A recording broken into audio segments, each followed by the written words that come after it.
Los periodistas.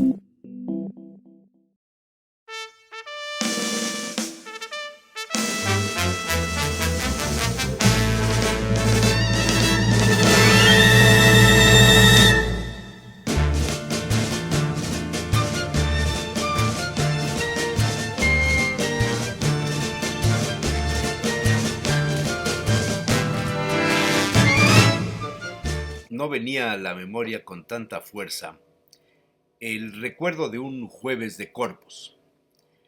La fecha era muy importante en la tradición religiosa, pero para la familia paterna de Salacaín constituía todo un complejo sistema de puesta en valor de las costumbres de sus ancestros.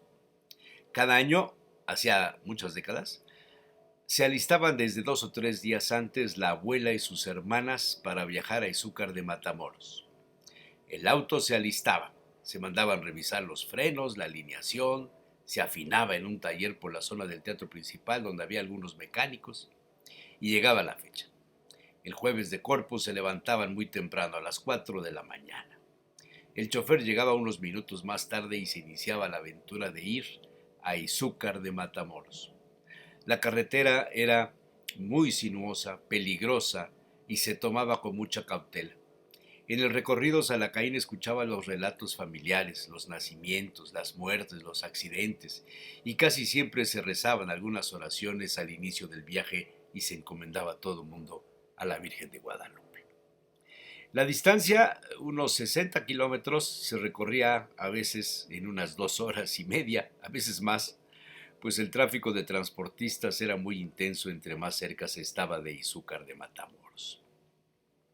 Extrema precaución ponía el chofer cuando entraba en la zona conocida de Los Molinos. Muchas curvas, muy forzadas y donde perdieron la vida algunos conocidos. Más adelante la carretera era más bien recta. En el camino se abrían las canastas con servilletas bordadas a mano y se iban sacando las tortas rellenas de huevo con jamón o rajas con huevo. No había termos para el café, no había café. Se tomaba agua de una botella de vidrio en forma de un libro, cabía muy bien debajo del asiento. Y así transcurría el viaje. Cuando se llegaba a la desviación a Champusco, el chofer se detenía y se cumplía un ritual.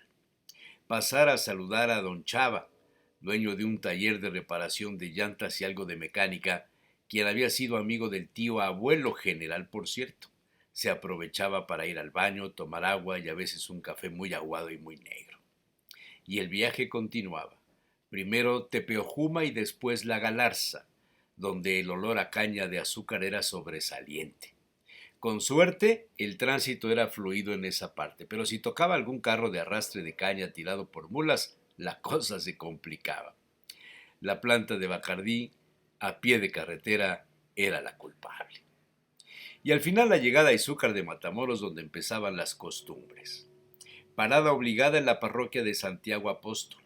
Unas oraciones y pasar debajo del caballo y tocar las botas forradas de lámina. A la salida, a veces, se veía la procesión de mulas y otras elaboradas con cañas, palmas, hojas de maíz o de barro policromado.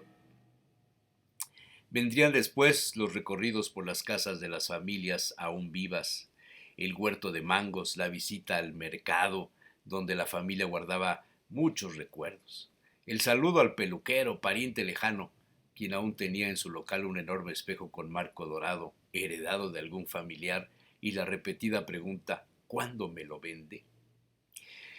Lo demás era caminar por el tianguis de la feria de Corpus, la compra de árboles de la vida, las cajitas de olinalá ofrecidas por los artesanos de Guerrero.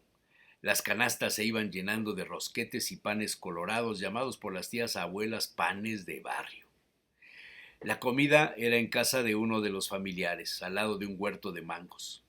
La mesa se decoraba con manteles de algodón bordados a mano, pero con un plástico transparente sobre ellos para no mancharlos, decían los familiares. En el centro un plato con ciruelas de la región. De comer había pozole blanco típico de la región, pipián verde, cecina, barbacoa y los infaltables frijoles quebrados, lo más aproximado a las tlatlapas de Huaquechula.